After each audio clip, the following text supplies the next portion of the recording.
ভাইরে, আজকের ভিডিওটা তৈরি করেছি কলকাতা গ্রহের একটা বিচিত্র ধরনের প্রাণীকে নিয়ে। এটা এমন একটা প্রাণী যাকে দেখতে মানুষের মতো হলেও আসলে সে হলো একটা অদ্ভুত প্রাণী। তাকে এই কথা বলার কারণ হচ্ছে মানুষের থেকে মানুষ জন্ম হয়, আর সেই সূত্রে সে মানুষ, কিন্তু আসলে হলো সে একটা প্রাণী। তার কারণ হচ্ছে তাকে জন্ম দেওয়ার সময় তার বাবা তার মাকে 2-4টা ঠাপ বেশি দিয়ে দিয়েছিল, যার কারণে সে আজ মানসিক ভারসাম্য হারিয়ে মানুষ থেকে প্রাণীতে রূপান্তরিত হয়েছে। 5ই আগস্টের পর থেকে তাকে চেনে না এরকমের খুব কম মানুষই আছে বাংলাদেশে। তার কারণ হচ্ছে তার যেই লাফালাফি, তার যেই নাচানাচি, তা দেখতে দেখতে ভাই সত্যি কথা বলতে আমি বাস্তব বান্দরের লাফালাফি আর চিল্লাচিল্লি ভুইলা গেছি। বিশ্বাস করেন ভাই, যখন আমি মিরপুর চিড়িয়াখানার পাশ দিয়ে যাই তখন আমি মনে মনে ভাবি যে বাংলাদেশের বন দপ্তরের কর্মকর্তারা কি করতেছে। তারা চিড়িয়াখানায় এত এত প্রাণী ঢুকাইতে পারলো, কিন্তু এই অদ্ভুত প্রাণীটাকে ঢুকাইতে পারলো না। না মানে, যদি এই অদ্ভুত প্রাণীটাকে আমাদের চিড়িয়াখানায় ঢুকানো যেত তাহলে তো আমাদের চিড়িয়াখানায় দর্শকের অভাব পড়তো না, যার ফলে বাংলাদেশের অর্থনীতিকেও অনেক লাভ হতো। কারণ হচ্ছে এরকমের অদ্ভুত প্রাণী তো সচরাচর দেখা যায় না, যার কারণে যদি এই প্রাণীটা আমাদের চিড়িয়াখানায় থাকতো তাহলে আমাদের চিড়িয়াখানায় এই প্রাণীটাকে দেখার জন্য লাখো মানুষের ভিড় হতো। যাই হোক ভাই, এবার আসি মূল টপিকে। মানুষ তাদের দেশের সামরিক শক্তি নিয়ে গর্ব করে, যুদ্ধ বিমান নিয়ে, মিসাইল নিয়ে, তাদের সৈন্য সংখ্যা নিয়ে, তাদের সেনাবাহিনী, বিমান বাহিনী, নৌবাহিনী এইসব নিয়ে। কিন্তু কলকাতা গ্রহের এই অদ্ভুত প্রাণীটি গর্ব করে তাদের দেশের কুত্তা বাহিনী নিয়ে। কি আপনারা কি বলতেছেন যে আমি মিথ্যা বলি? না রে ভাই, এই আশরাফুল কখনো মিথ্যা কথা বলে না, আপনারাই দেখে নিন।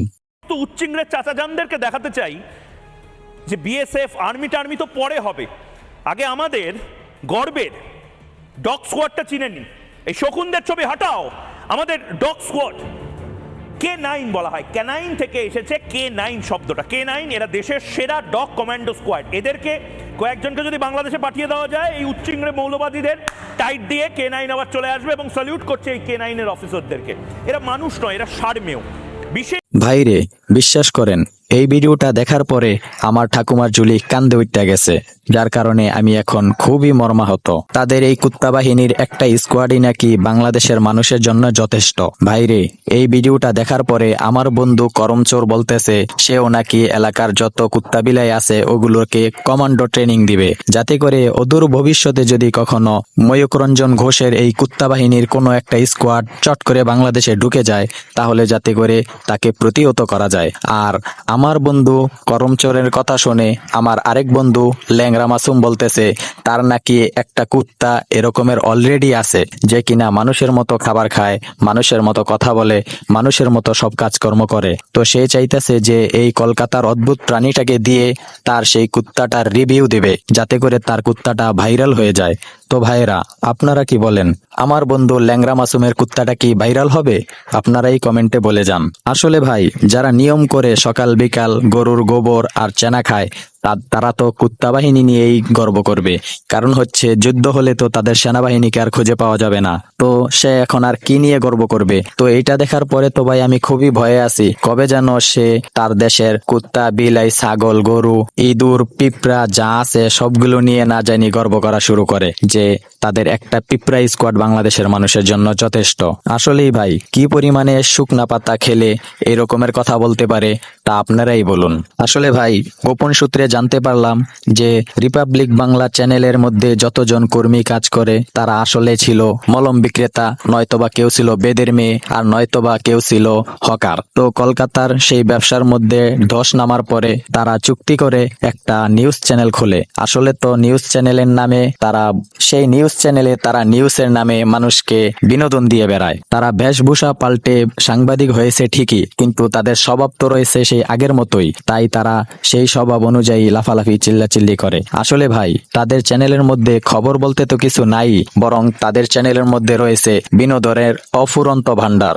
আর রিপাবলিক বাংলা এই চ্যানেলের অধিকাংশ দর্শকই হলো বাংলাদেশের। কি ভাইয়েরা, এখন ভাবতেছেন যে বাংলাদেশের মানুষ রিপাবলিক বাংলার ফ্যান হয়ে গেল নাকি? না রে ভাই, বাংলাদেশের 3 রকমের মানুষ তাদের ভিডিও দেখে। প্রথম প্রকার হলো কিছু মানুষ রয়েছে যাদের হাগু করতে কষ্ট, যাদের হাগু খুবই কষা, ভাষা। তারা রিপাবলিক বাংলার এই ভিডিও দেখে প্রচন্ড পরিমাণে হাসে, যার কারণে তারা বাথরুমে গিয়ে তাদের ভিডিও দেখতে শুরু করে। যখন খুব হাসি উঠে তারা জোরে হাসতে পারে না, কারণ হচ্ছে বাথরুমে বসে যদি জোরে হাসে তাহলে বাহিরের মানুষ শুনে ফেলবে, যার কারণে তারা মুখ বুজে হাসে। আর সেই হাসি মুখ দিয়ে বের না হয়ে পুটকি দিয়ে বের হয়, যার কারণে হাসির সাথে সাথে সেই গুগুলো বের হয়ে যায়, যাতে করে সেই কষ্টের গু খুব সহজেই বের হয়ে যায়। আর দ্বিতীয় প্রকার মানুষ হলো যারা বহুদিন ধরে ডিপ্রেশনে ভুগতেছে, যারা ছ্যাঁকা খেয়ে বেকা হয়ে গেছে। তারা এই ময়ূকের বিনোদনমূলক খবর শুনে এবং বিনোদনমূলক নাচানাচি দেখে তাদের মনটাকে একটু খুশি করে। আর তৃতীয় প্রকার লোক হলো যাদের কোনো কাজকাম নাই, তারা হলো এই ভিডিও দেখে আর নিজের সময়টাকে পার করে। যখনই বোরিং লাগে তখনই রিপাবলিক বাংলা নিয়ে চলে আসে। কি ভাইয়েরা, আপনারা বলতেছেন যে আমি এগুলো বানিয়ে বানিয়ে বলতেছি?